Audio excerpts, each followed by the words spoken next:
दोस्तों सभी लोग जॉब में रहना पसंद करते हैं और काम करते हैं। दोस्तों आज इंडिया की हालत ऐसी बन गई है, इनफैक्ट पूरी वर्ल्ड की हालत ऐसी बन गई है कि डॉक्टर का बेटा डॉक्टर तो बनना चाहता है, प्रधानमंत्री का बेटा प्रधानमंत्री तो बनना चाहता है, एक्टर का बेटा एक्टर तो बनना चाहता है, क्रिकेटर का बेटा क्रिकेटर तो बनना चाहता है, लेकिन कोई किसान का बेटा किसान नहीं बनना चाहता। क्यों? यह सवाल हमें अपने आप से पूछनी चाहिए और हमारे सिस्टम से पूछनी चाहिए। ये क्यों होता है दोस्तों? क्योंकि हमारे रूल और रेगुलेशन किसानों के ऊपर जो लागू है, हमारे सिस्टम की वजह से किसान का बेटा किसान नहीं बनना चाहता है। उसको पता है कि हम किन किन परेशानियों से जूझ रहे हैं, उसको पता है कि हमारे पिताजी ने कितनी तरह की मेहनत की, ऊपर से दोस्तों ये सरकार। दोस्तों हमारे इंडिया पॉलिटिकली तो दोस्तों 1947 में इंडिपेंडेंट हो गया। हमारे जो इंडस्ट्रियलिस्ट लोग हैं और इंडस्ट्री सेक्टर है दोस्तों, वो तो दोस्तों 1991 में इकोनॉमिक लिबरलाइजेशन से अलग हो गया, इंडिपेंडेंट हो गया। लेकिन दोस्तों हमारे जो किसान है वो आज कंटिन्यू दोस्तों पिसते आ रहे हैं ऐसे ऐसे पॉलिटिशियंस के द्वारा, ऐसे पॉलिटिशियन के हाथों से ये खिलवाड़ होते हुए आए। दोस्तों रिसेंटली ही इसी वीक में लोकसभा में पीएम मोदी की सरकार ने एक बिल पास करवाया, 3 ऑर्डिनेंस को पास करवाया लोकसभा में मोदी जी की सरकार से। वो किसानों की बिल थी दोस्तों, जिसके बाद कुछ लोग इसका समर्थन कर रहे हैं, इनफैक्ट जो रूलिंग पार्टी इनका समर्थन कर रहे हैं और जो अपोजिशन है किसान है ये इसका प्रोटेस्ट कर रहे हैं। हरसिमरत कौर बादल जो थी दोस्तों, वो पंजाब की एक एमपी थी, मोदी जी की सरकार की थी, लेकिन दोस्तों उन्होंने इस्तीफा दे दिया और कहा कि ये जो बिल लाया गया है ये एंटी फार्मर है, मतलब फार्मर के विरुद्ध में ये बिल लाया गया। लेकिन इसकी सच्चाई मैं आगे बताने वाला हूँ कि किस तरह से यहाँ वोट बैंक की राजनीति हुई है। दोस्तों हमने इतने सारी चीजें तो देख ली, रिसेंटली इतने बिल पास हुए। So guys in this video हम लोग की जानने की कोशिश करेंगे कौन से वो बिल हैं, उन बिल को हम अच्छे तरीके से एक्सप्लेनेशन के साथ देखेंगे, एनालिसिस करेंगे। उसके बाद दोस्तों हम ये जानने की कोशिश करेंगे कि आखिर हरियाणा और पंजाब के किसान, इनफैक्ट किसान क्यों प्रोटेस्ट कर रहे हैं। हरसिमरत कौर ने दोस्तों क्यों एंटी बिल कहा इसको, इस बिल का अपोज क्यों हो रहा है, ये मैं आपको बताने वाला हूँ। सो चलिए फिर शुरू करते हैं आज की बात। दोस्तों हरियाणा की किसान ने जो है दोस्तों, वो हरियाणा की सरकार से दोस्तों एक अनुमति मांगती है प्रोटेस्ट करने के लिए, लेकिन सरकार ये कहकर मना कर देती है कि ये जो है अभी कोरोना का समय है तो यहाँ हम प्रोटेस्ट करने नहीं दे सकते, पैंडेमिक चल रही है इसलिए। किसान उनकी बातें ना मानते हुए दोस्तों वो एक प्रोटेस्ट निकालते हैं, जिसमें कई लगभग 100 की तादाद में लोग किसान आते हैं अपने ट्रैक्टर से और प्रोटेस्ट करते हैं, जिसका कोई नाम दिया जाता है दोस्तों ट्रैक्टर प्रोटेस्ट। इसमें आने के बाद दोस्तों इन पे लाठी चार्ज भी करवाई जाती है, इनको मारा पीटा जाता है हमारे किसान भाइयों को, और इसके बाद ये सिलसिला चलता है। और जो दोस्तों किसान है पंजाब और हरियाणा के, वो कंटिन्यू दोस्तों इसका विरोध कर रहे हैं। अब दोस्तों ये मत भूल जाइए कि आपका जीडीपी को अगर किसी ने बचाया था तो वो हमारा किसान भाई थे, जिन्होंने दोस्तों जीडीपी को संभाले रखा, नहीं तो -23.9% ना होके दोस्तों -28% जाने वाली थी। अगर हमारे किसान भाइयों ने हमारे जीडीपी में कंट्रीब्यूट नहीं किया हुआ था तो दोस्तों 3% का कंट्रीब्यूशन दोस्तों हमारी किसान भाई करते हैं। दोस्तों बिफोर हम ये ऑर्डिनेंसेस के बारे में आपको बताऊं, इससे पहले कुछ आपको टर्म क्लियर करवा देना चाहता हूं, जिसके बाद आपको आसानी से समझने में आ जाएगी। दोस्तों कोई भी किसान जो है वो अपना फसल जो है वो 3 तरीके से बाजार में बेच सकता है। लोकल मार्केट दोस्तों, जहाँ पे आप किसी से भी बेच सकते हो, बाजार में जाइए बेच दीजिएगा। एपीएमसी दोस्तों और एमएसपी। दोस्तों एपीएमसी के तहत जो आप क्रॉप है आपका, जो भी आपका फसल है वो कोई मंडी में आप जाकर बेचेंगे। और एमएसपी के तहत दोस्तों जो भी आपका फसल है वो दोस्तों सरकार खुद आपसे खरीद लेगी। एक मिनिमम बजट सेट किया हो रहता है कि मैं 25 रुपए पर केजी वीट जो है वो आपसे खरीदूंगा।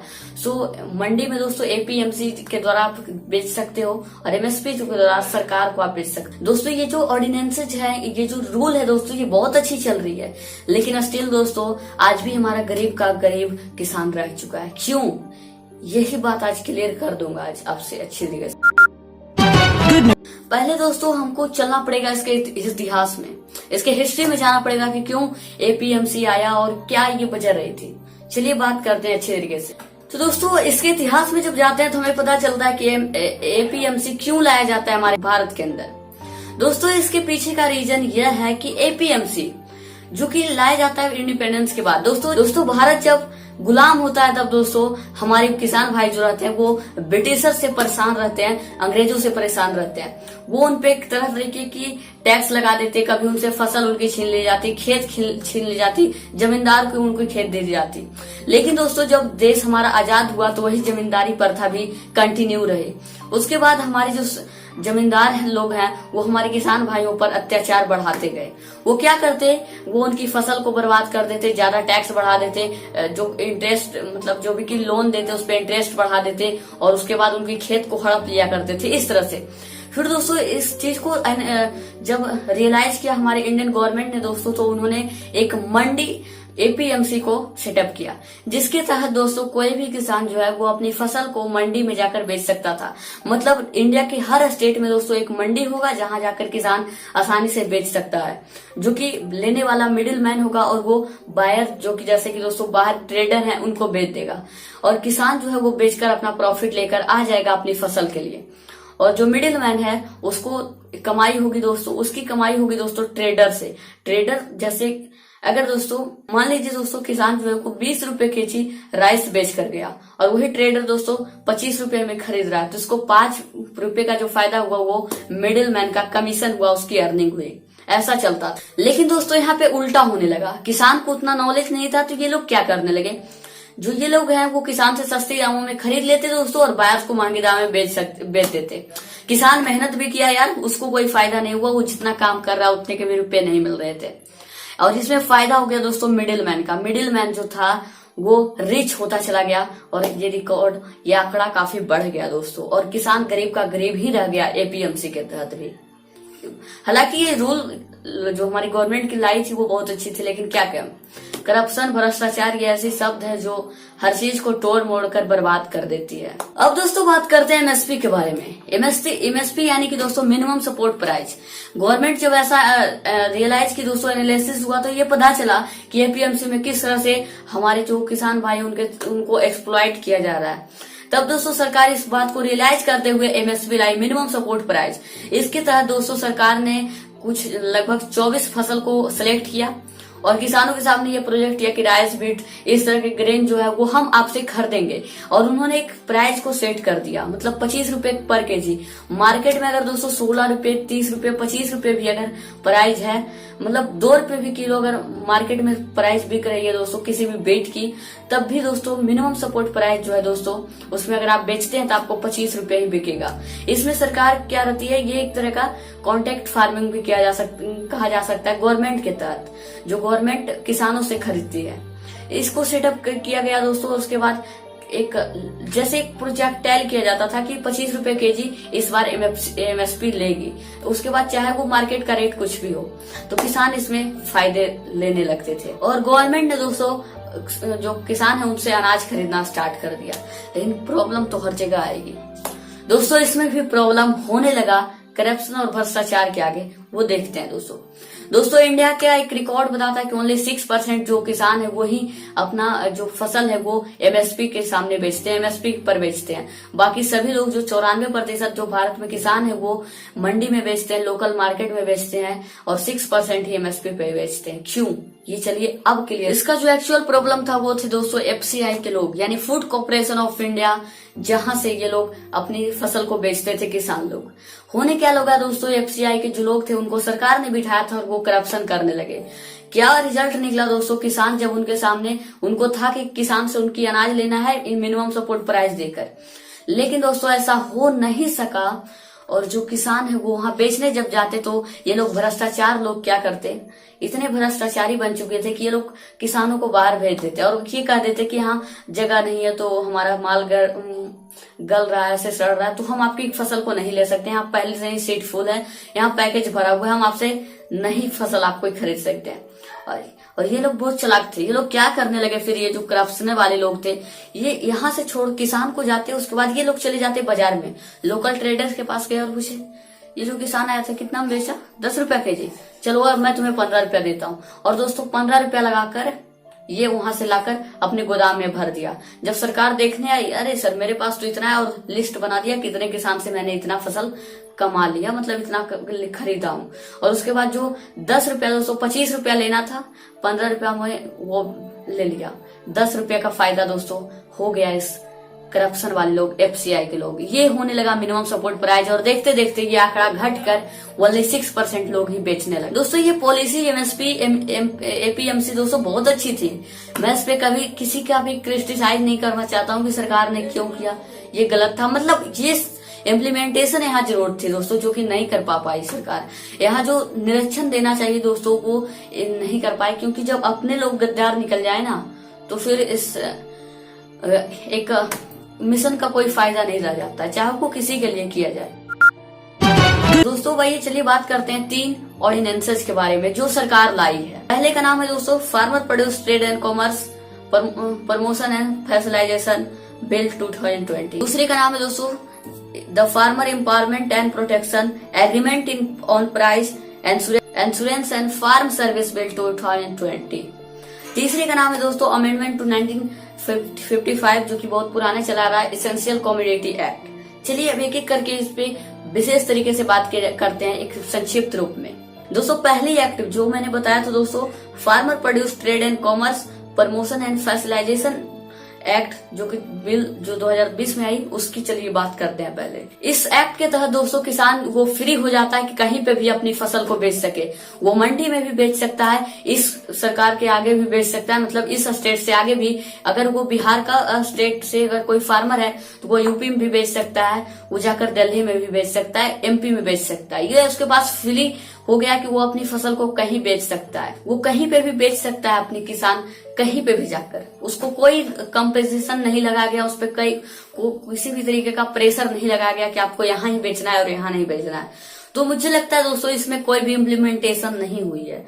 इसमें मतलब क्या चेंजेस लग रही है, मतलब पहले भी किसान यही करते थे कि लोकल एरिया के ट्रेडर्स को ज्यादा बेच रहे थे, MSP पर सिर्फ 6% ही बेचा जा रहा था फसल को। दूसरा दोस्तों हमारा एक्ट था दोस्तों the farmer empowerment and protection agreement on price insurance and farm service bill 2020। इसके तहत दोस्तों अब कॉन्ट्रैक्ट फार्मिंग की कर सकता है कोई भी किसान, जो कि पहले भी किया करता था। ये बहुत पुरानी है, जो कि 2012 में आई थी दोस्तों मनमोहन जी की सरकार में, लेकिन अब दोस्तों मोदी जी की सरकार ने इसे विशेष रूप से प्रेडिक्ट किया है किसानों के सामने। दोस्तों इस एक्ट के तहत अब किसान जो है वो कॉन्ट्रैक्ट फार्मिंग कर सकते हैं, वो किसी भी लोग के साथ एग्रीमेंट कर सकते हैं। मान लीजिए दोस्तों मेरे एक लेज की कंपनी है मेरी, या केचप की, तो मैं क्या करूंगा, जितने भी किसान हैं उनको मैं बोल दूंगा कि मुझे पोटैटो चाहिए, तो आप इस बार पोटैटो बो दो, मैं आपसे इतना रुपया किलो आपसे ये ग्रेन जो हूँ वो खरीद लूंगा।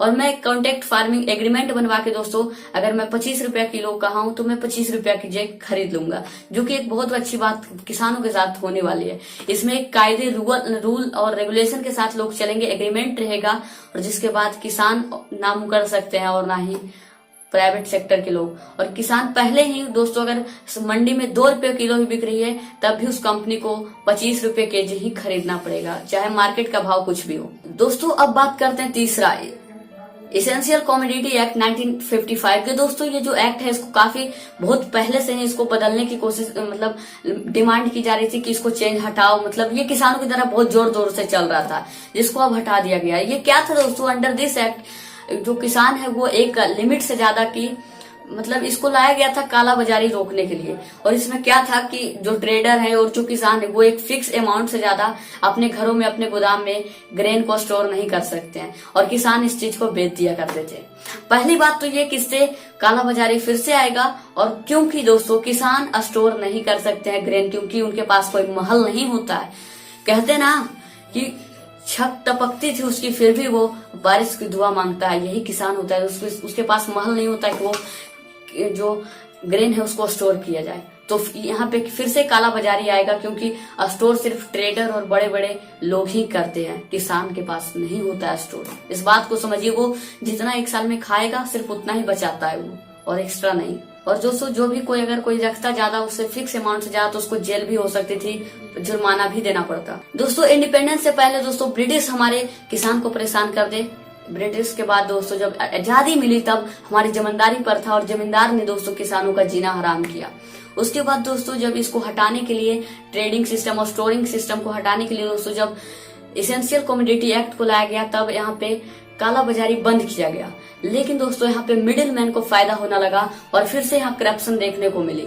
और दोस्तों इसके तहत इस एक्ट को दोस्तों सिर्फ आपदा और इमरजेंसी केस जब रहेगा दोस्तों तब इस पे चेक कार्रवाई की जाएगी, तब आप स्टोर नहीं कर सकते हैं और इसको फिर से हटाया या लगाया भी जा सकता है। इस बात को आप समझिए कि मतलब जब कोई आपदा है तब आप उतने लिमिट से ज्यादा स्टोर नहीं कर सकते हैं, नहीं तो आपको जेल हो जाएगी। दोस्तों मतलब क्या कहें कि ये जो कम्युनिटी एक्ट था ये आजादी से पहले अच्छा था, क्योंकि दोस्तों आजादी से पहले मतलब क्या था, फसल थोड़ी कम होती थी क्योंकि उतने मतलब हमारी टेक्नोलॉजी नहीं थी, उतने जगह केमिकल अब आ गए जिनसे फसल और भी ज्यादा होती है। तो आजादी से पहले फसल कम होता था तब इसको लगाना अच्छा रहता था। लेकिन अब किसानों जब मतलब क्या कहें कि एक अलग तरीके के किसान में जोश आई, वो किसानी जब करना चाहते हैं दोस्तों तब उनके पास अच्छी तरीके से फसल आ रही है, तब ये स्टोरिंग सिस्टम शायद गलत माना जा रहा है अभी के समय के लिए। दोस्तों अब बात करते हैं कि किसान क्यों प्रोटेस्ट कर रहे हैं। हरियाणा में, पंजाब में, हर जगह क्यों किसान नाराज है इस बिल से, इसकी सच्चाई अब बताते हैं।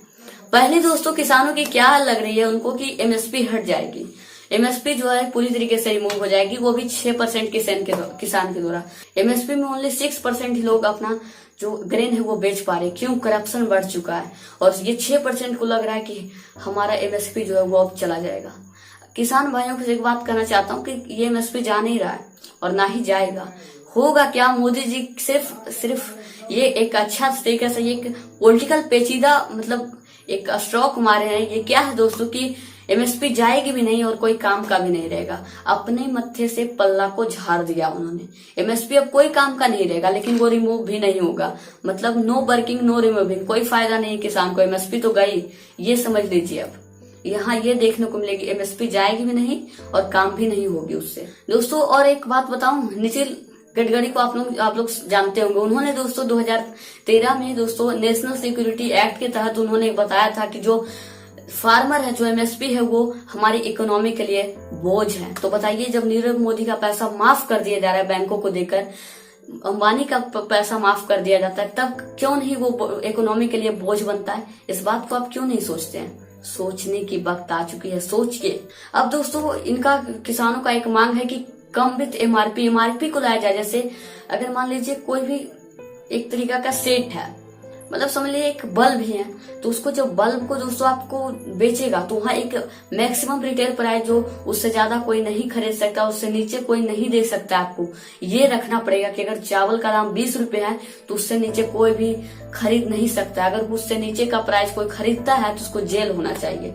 ये किसान चाह रहे कि एक एमआरपी लाया जाए जिसके तहत उनको पता होगा कि इतने से नीचे कोई नहीं मुझसे खरीद लेगा तो डेफिनेटली मुझे इतने रुपए मिल ही जाएंगे मेरे फसल के। ये होना चाहिए पहले एक्ट। दूसरे दोस्तों किसान डरे हुए हैं न्यू लॉ और रेगुलेशन जो कि एमएसपी के द्वारा आई है, इससे भी किसान काफी डर। अगला है दोस्तों प्रोटेक्ट मंडी मार्केट। मतलब किसानों का ये जो मंडी बचाओ ये अभियान ये काफी जोर जोर से चल रहा है और उन्होंने मंडी बचाने की बात की है, जो कि सरकार कहाँ गई और क्या कर रही है देखने वाली बात होती है। दोस्तों सरकार क्या कर सकती है, एक टेक्नोलॉजी का इस्तेमाल कर सकती है, एक एप्लीकेशन बनाए सरकार के लिए और बताए कि ये ऐप में कब कहाँ कौन सी मार्केट में कितना रुपए का बजट चल रहा है, कौन सी मार्केट में कितना महंगा बिक रहा है, कौन से शहर में ज्यादा महंगे है सामान, जिससे कि मतलब फार्मर जो वो अपनी क्रॉप को बेच सके। उनको पहले ही पता चल जाए कि मौसम कैसा रहेगा, बारिश होगी या नहीं होगी, कौन सी फसल हम लगाएं, ताकि मतलब एक इकोसिस्टम बना रहे हमारी कंट्री में। कि टेक्नोलॉजी लानी चाहिए क्योंकि टेक्नोलॉजी अब काफी हद तक बढ़ चुकी है। अब दोस्तों कंक्लूजन पे आओ ना, तो मेरा ये ओपिनियन है। कंक्लूजन क्या निकलेगा दोस्तों, कोई भी सरकार किसानों को देखना नहीं चाहती। मैं बात चाहे नेहरू जी की कर लूं, अटल जी की कर लूं, मनमोहन जी की कर लूं या फिर मोदी जी की कर लूं, कोई भी सरकार किसानों को देखना नहीं चाहती है। क्योंकि दोस्तों अगर किसान अवेयर हो गया, हमारे एग्रीकल्चर प्रधान देश है हमारा इंडिया, अगर किसान जागरूक हो गए तो ये वोट बैंक की कास्ट पॉलिटिक्स और वोट बैंक की राजनीति नहीं चलेगी इनकी। सो कोई भी सभी पॉलिटिकल पार्टी, चाहे वो कांग्रेस हो, बीजेपी हो, आरजेडी हो, मैं सबसे कह देना चाहता हूँ कि वो किसी भी किसान को देखना नहीं चाहती। उनको पता है कि अगर इन लोगों में अवेयरनेस आ गई तो वोट बैंक की राजनीति नहीं चलेगी। ये किसान को एक अंधेर दिशा में ढकेलना चाहते हैं। ये कहते हैं इकोनॉमी पे बोझ बन रहा है एमएसपी, लेकिन जब नीरव मोदी का कर्जा माफ कर दिया जाता है तब ये बर्डन कहाँ जाता है? क्या आपने सोचा है? दोस्तों अंबानी जी का 6 लाख करोड़ का जब ये लोन है दोस्तों को माफ कर दिया जाता है, किसानों का नहीं किया जाता है, तब आप सवाल क्यों नहीं पूछते हैं सरकार से? इस बात को सवाल को पूछिए, ये मोदी जी की सरकार में ही हुआ है। दोस्तों मनमानी सिस्टम तो आ ही गए, किसान को कोई नहीं देखने वाला है, बस किसान पिसते रहो, यूं ही यही चल रहा है। अब किसान के साथ हम लोग खड़े हो सकते हैं दोस्तों। अब जरूरत है कि हमारी अन्नदाता जो हमें अन्न प्रदान करते हैं, हम उनके साथ खड़े रहें, हम उनके लिए लड़े। हमें करना कुछ नहीं, बस हमें अपनी बात को उठाना है, लोगों के सामने रखना, सरकार के पोल टैक्टिक्सों को रखना कि सरकार क्या करना चाहती है। और सरकार दोस्तों जब भी किसान उठता है तो सिर्फ 2 ही कारण के लिए, या तो वो अपनी पर्सनल फैमिली की वजह से, या तो अपनी ऑक्यूपेशन की वजह से। जब लगता है कि देश में अत्याचार हो रहा है तब वो उठता है, और उसे आज अन्नदाता तराही तराही कर रहा है, उसे बचाना होगा।